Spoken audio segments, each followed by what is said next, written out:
आज का वीडियो आप सभी के लिए काफ़ी शानदार है। कम्युनिटी हेल्थ नर्सिंग सेकेंड जो कि थर्ड ईयर का आपको पढ़ना है।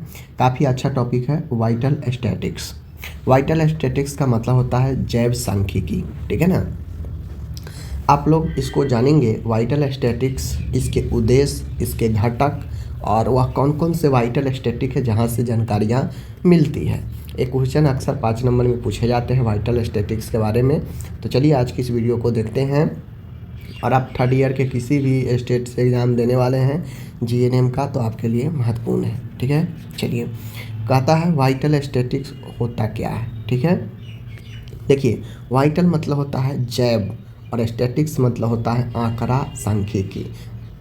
जैव आंकड़ा या जैव सांख्यिकी, आंकड़ा, जैव आंकड़ा, जीवन से संबंधित वे सारे आंकड़ा, ठीक है, वह सांख्यिकी जानकारी है। यानी वाइटल स्टैटिक्स वह जानकारियां हैं जो किसी समुदाय या देश में जन्म, मृत्यु, विवाह, बीमारी आदि जैसी जीवन की महत्वपूर्ण घटनाओं वाइटल इवेंट से संबंधित हैं, ठीक है। यह एक डाटा स्वास्थ्य योजना, नीतियाँ बनाने और जनसंख्या की स्वास्थ्य स्थिति जानने के लिए उपयोग किया जाता है। सबसे पहले वाइटल स्टैटिक्स है क्या? देखिए, वाइटल स्टैटिक्स एक ऐसी सांख्यिकी, एक ऐसी आंकड़ा है जो किसी भी समुदाय में, किसी भी देश में, अगर समुदाय की बात करेगा तो समुदाय, राज्य की बात करेगा तो राज्य, देश, संपूर्ण देश की बात करेगा तो संपूर्ण देश, ठीक है। वहाँ पे जन्म, मृत्यु, विवाह, बीमारी आदि से संबंधित, जीवन से संबंधित सभी महत्वपूर्ण आंकड़ा प्रदान करता है, ठीक है, आंकड़ा देता है। यह एक ऐसी डेटा है जो स्वास्थ्य योजना, ठीक है, हेल्थ प्लानिंग करने में, नीतियाँ बनाने में, जनसंख्या की स्वास्थ्य स्थिति जानने के लिए उपयोग किया जाता है। तो वाइटल स्टैटिक्स एक ऐसी आंकड़ा, एक ऐसी सांख्यिकी है, इसे सांख्यिकी भी और या आंकड़ा भी बोलते हैं, ठीक है, आंकड़ा, जो बताता है कि किसी देश या समुदाय में जन्म, मृत्यु, विवाह, बीमारी आदि जीवन से जुड़ी हुई महत्वपूर्ण घटना जो है, ये वाइटल स्टैटिक्स जो है बताता है, ठीक है। वाइटल स्टैटिक्स से बताता है कि एक साल में कितने मृत्यु हुआ, एक साल में कितने जन्म हुआ, ईयर वाइज, ठीक है, अलग अलग वर्ग, यानी नॉर्मल मृत्यु कितना हुआ, crude death rate, infant mortality rate, जन्म से लेकर मृत्यु और विवाह, इस सारे आंकड़े को बताता है वाइटल, यानी जीवन से जुड़ी हुई वे सारे महत्वपूर्ण आंकड़े को बताता है, वही वाइटल स्टैटिक्स होता है। अब ये आंकड़ा का उपयोग अच्छे स्वास्थ्य सुविधा देने में, ठीक है, कुछ नीतियाँ बनाने में, जनसंख्या के स्वास्थ्य स्थिति जानने के लिए कि जो पूरे देश में जनसंख्या उसमें स्वास्थ्य की स्थिति कैसा है, इन सब जानने के लिए वाइटल स्टैटिक्स का उपयोग किया जाता है। तो आंकड़ा का जैसे आप लोग देखते होइएगा, अलग अलग एनजीओ, अलग अलग माध्यम से सरकार भी हमेशा स्वास्थ्य के बारे में, कभी कुछ चीज़ के बारे में, कभी कुछ चीज़ के बारे में आंकड़ा लेती है, ठीक है। आपसे अगर सरकार किसी एक जो है जनगणना अगर करा रही है तो उसमें सारा डिटेल परिवार का ले लिया जाता है, परिवार में कितने बच्चे हैं, कितने विवाहित है, कितने अविवाहित है, ठीक है ना। तो सारा जांच आंकड़ा ले लेता है और उसी आंकड़ा के आधार पर अलग अलग कर लेता है कि कितने विवाह किस सन में हुआ, कितने बच्चे हैं, कितने वयस्क हैं, कितने वृद्ध व्यक्ति हैं, ठीक है। तो यही सब आंकड़ा होता है, ओके। अब जब ये आंकड़ा मिलता है तो इस आंकड़ा से ये उपयोग होता है, इस डाटा का ये उपयोग होता है कि स्वास्थ्य योजना यानी हेल्थ से संबंधित प्लानिंग करने में, कुछ पॉलिसियाँ बनाने में, जनसंख्या में स्वास्थ्य की स्थिति क्या है इसको जानने में उपयोग किया जाता है। किसका? वाइटल स्टैटिक्स का, ठीक है। वाइटल स्टैटिक्स का क्या उद्देश्य है, क्या ऑब्जेक्टिव है, यानी ये वाइटल स्टैटिक्स है, हम जो परिभाषा जाने हैं, तो इस आंकड़ा यानी इस सांख्यिकी, जैव सांख्यिकी का क्या उद्देश्य है, क्यों यह जैव सांख्यिकी आया, ठीक है। तो देखिए, हर चीज़ के पीछे कुछ ना कुछ उद्देश्य होता है। तो वाइटल स्टैटिक्स, जैव सांख्यिकी के पीछे भी कुछ उद्देश्य है। जैसे पहला, जनसंख्या की स्वास्थ्य स्थिति का आकलन करना, यानी जनसंख्या के अंदर पूरे देश के अंदर स्वास्थ्य की स्थिति क्या है इसको असेसमेंट करना, जानने के लिए उपयोग किया जाता है। जन्म दर, मृत्यु दर, शिशु मृत्यु दर आदि से स्वास्थ्य स्तर का पता चलता है। ठीक है, तो ये सब घटक है। ठीक है, बर्थ रेट, डेथ रेट, ठीक है ना, शिशु मृत्यु दर, ये सब से पता किया जाता है और ये सब से पता चलता है स्वास्थ्य स्तर कैसा है। ज़्यादा अगर बच्चे का मृत्यु हो रहा है मतलब आपका जो डिलीवरी का सिचुएशन ख़राब है, डिलीवरी हो रहा है, बच्चे का डेथ हो जा रहा है, तो यह बताएगा कि आपका जो प्राइमरी लेवल है जहाँ पे डिलीवरी वगैरह होता है वो ठीक नहीं है, स्वास्थ्य का स्तर ठीक नहीं है, बहुत ज़्यादा मृत्यु हो रहा है, जन्म से ज़्यादा मृत्यु ही हो रहा है, तो ये एक स्वास्थ्य का निगेटिव पॉइंट है। ठीक है, तो यह जनसंख्या में स्वास्थ्य की स्थिति बताता है कि कैसा स्तर है स्वास्थ्य का। ठीक है, दूसरा बताता है स्वास्थ्य समस्याओं की पहचान करना। यह वाइटल स्टैटिक्स ये बताता है कि आपके एरिए में, आपके देश में कौन कौन से प्रबल रूप से स्वास्थ्य में गड़बड़ी है, बीमारियां हैं, स्वास्थ्य की समस्या कौन कौन सी है ये बताता है। कौन सी बीमारियां सबसे अधिक मृत्यु हो रही है, कौन सा आयु वर्ग अधिक प्रभावित है, यह स्वास्थ्य से जुड़ी हुई हर एक समस्याओं को बताता है। ठीक है, और जब बताता है तो उसी अनुसार सरकार अपना प्लानिंग करती है और काम करवाती है इस क्षेत्र में। ठीक है ना, तो इसका उपयोग पहला जनसंख्याओं के बीच में स्वास्थ्य स्थिति का पता लगाना कि कैसा स्वास्थ्य की स्थिति है। दूसरा, स्वास्थ्य समस्याओं को पहचानना कि कौन से स्वास्थ्य समस्या अभी ज़्यादा हावी है, लोगों को किससे मृत्यु हो रही हैं ज़्यादा, कौन से वर्ग के लोग ज़्यादा प्रभावित है स्वास्थ्य समस्या से, तो इन सब का पता लगाना, पहचानना, यह दूसरा उपयोग होता है। ठीक है, तीसरा है स्वास्थ्य योजनाएं बनाना और मूल्यांकन करना। स्वास्थ्य योजनाएं बनाना और मूल्यांकन करना, तो यहाँ पे अब ये जो आपका वाइटल स्टैटिक्स है यह हेल्थ प्लानिंग में भी और मूल्यांकन में भी, एवेल्युएशन में भी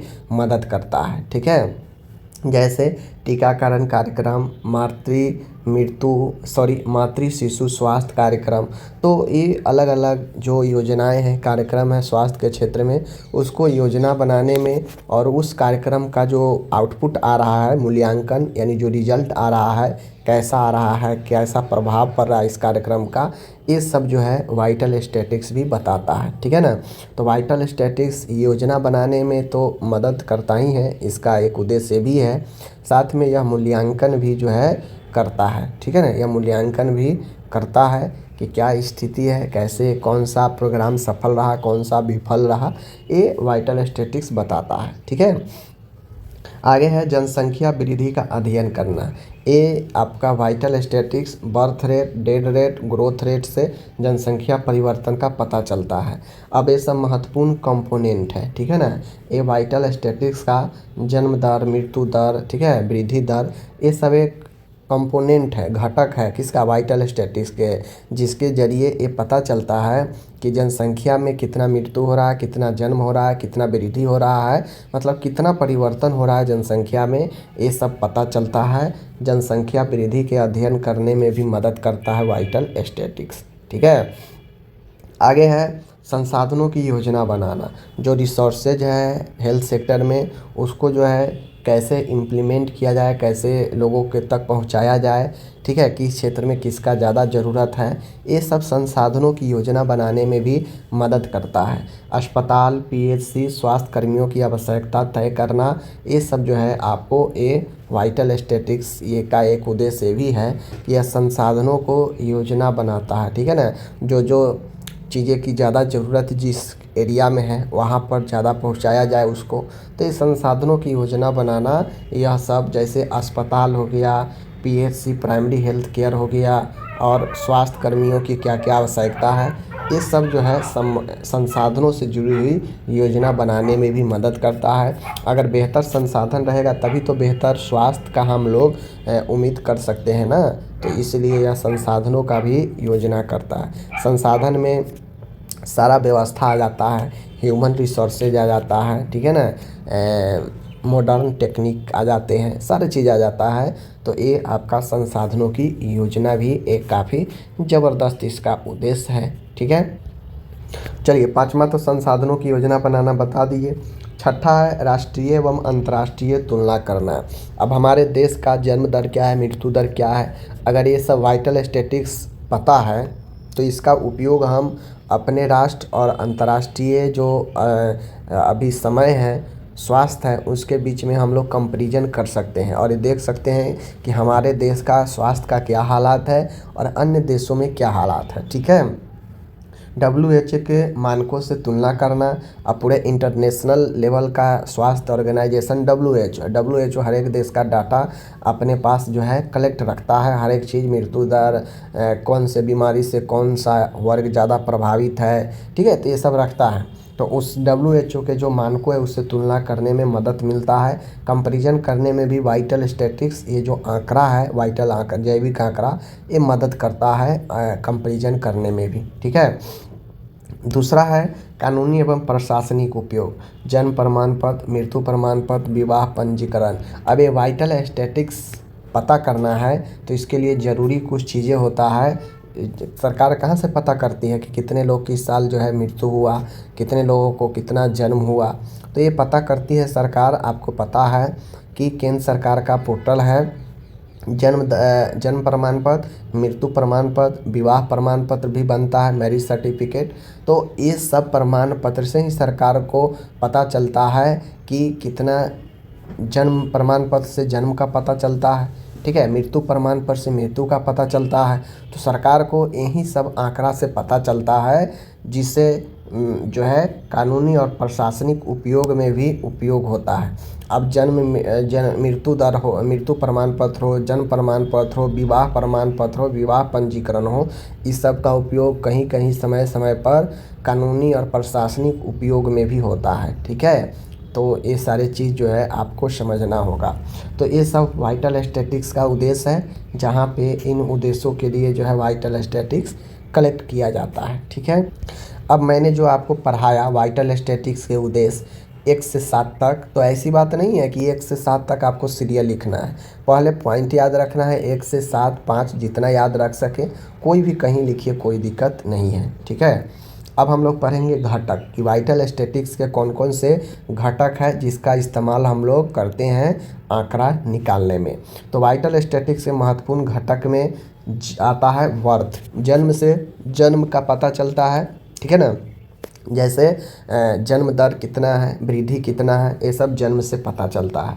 मृत्यु से पता चलता है कितना मृत्यु हो रहा है, जिसे डेथ रेट बोलते हैं, मृत्यु दर।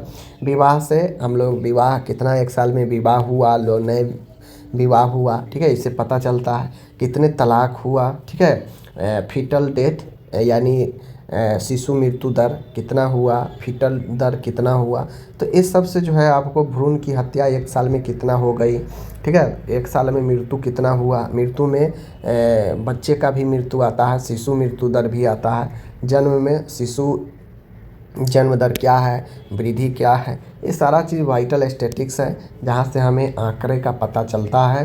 वे सब जो है चाहे मृत्यु का आंकड़ा हो, चाहे जन्म का आंकड़ा हो, चाहे विवाह का आंकड़ा हो, या फिर भ्रूण के मृत्यु का, क्योंकि देखते होइएगा बहुत लोग पेट में ही भ्रूण को मार देता है, एबॉर्ट्स करा देता है। ठीक है ना, तो वो भी एक जो है आंकड़ा ही है। वो अगर नहीं कुछ होता तो जन्म तो लेता ना, तो वही चीज़ होता है। बात समझ गए? तो वाइटल इवेंट ये सारे आंकड़ा प्रदान करने वाला एक डेटा होता है। ठीक है, तो चलिए आगे हम लोग देखते हैं। तो ये सब इसका घटक है, याद रखिएगा। अब होता ये है कि कुछ ऐसे जो है फार्मूला है, कुछ ऐसे आंकड़ा है जिसको निकाला जाता है। जैसे जन्म से संबंधित जो आंकड़े हैं, इंडिकेटर्स है। अगर कोई आपसे पूछे कि CBR का फुल फॉर्म, तो क्रूड, ठीक है ना, क्रूड बर्थ रेट, ठीक है ना, क्रूड बर्थ रेट जो होता है, जिसे हम लोग कैसे निकालेंगे CBR। तो CBR निकालने के लिए यह जो है जन्म दर है, ठीक है ना, सकल जन्म दर निकालता है। तो जन्म दर निकालने के लिए 1 वर्ष में जितने जीवित जन्म है, ठीक है ना, मान गए 1 वर्ष में 10,000 बच्चा जन्म लिया पूरे देश में, ठीक है, 10,000 बच्चा 1 वर्ष में जन्म लिया, तो 1 वर्ष में कुल जीवित जन्म लिख दिए। अब उसी वर्ष की कुल जनसंख्या, ठीक है ना, उस वर्ष बच्चे का कुल जनसंख्या कितना था, ठीक है ना। मध्य वर्ष, देखिए मध्य वर्ष की कुल जनसंख्या अगर 10 लाख है, ठीक है 10 लाख है, तो हम लोग लिख देंगे 10 लाख, ठीक है 10 लाख लिख दिए, और इंटू में हम लोग 1000 कर देंगे, तो ये जो है निकल जाएगा। बात समझ गए, ये निकल जाएगा। ओके, चलिए आगे बढ़ते हैं। तो ये हो गया CBR निकालने का। उसी प्रकार से जनरल फर्टिलिटी रेट, यानी जो महिला बच्चे को जन्म दे सकती है, तो बच्चे जन्म देने के लायक कब से कब तक बन जाता है। तो लड़की जैसे ही 14-15 साल की होती है तो वह फर्टिलिटी धारण करने के लिए उपयुक्त हो जाती है। तो 15 साल से लेकर लगभग 45 से 50 माना जाता है फर्टिलिटी का एज, जहाँ तक महिला गर्भधारण कर सकती है।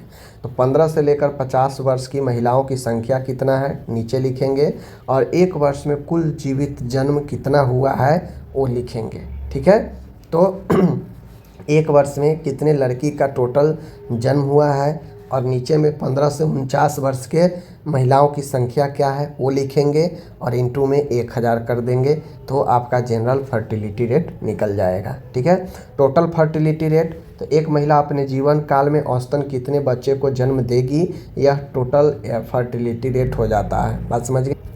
इसी प्रकार से यहाँ पे क्रूड डेथ रेट है, ठीक है ना। यहाँ पे मृत्यु दर से संबंधित इंडिकेटर है, तो मृत्यु दर के भी निकालने के लिए सेम है। अगर जन्म दर के निकालना है तो ऊपर में उस वर्ष कितने जन्म लिया है, जीवित जन्म, वो टोटल संख्या लिखते हैं। तो इस अगर मृत्यु निकालना हो तो एक वर्ष में, जिस वर्ष को आप निकाल रहे हैं उस वर्ष में कितने मृत्यु हुआ है, टोटल मृत्यु का संख्या ऊपर लिखेंगे, बीच में लिखेंगे मध्य वर्ष की कुल जनसंख्या। ठीक है ना, मतलब उस वर्ष कुल जनसंख्या कितना, अगर मृत्यु निकालना हो तो टोटल मृत्यु की संख्या ऊपर, अगर जन्म निकालना हो तो टोटल जन्म की संख्या, जीवित जन्म की संख्या ऊपर, और बाकी सब सेम रहेगा।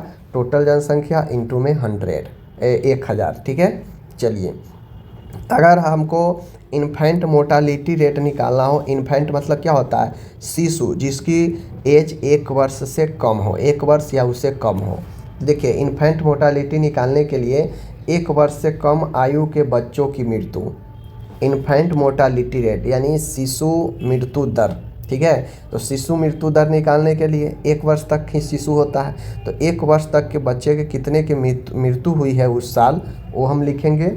ठीक है, जैसे मान गए 2019 में 500 बच्चे की मृत्यु हुई, तो 500 ऊपर लिख देंगे। ठीक है, और कुल जीवित जन्म, और उस वर्ष टोटल जीवित कितना जन्म लिया, तो अगर 10,000 टोटल जीवित जन्म लिया, ठीक है, तो 10,000 नीचे लिख देंगे और इंटू में 100 कर देंगे, तो ये निकल जाएगा इन्फेंट मोर्टालिटी रेट।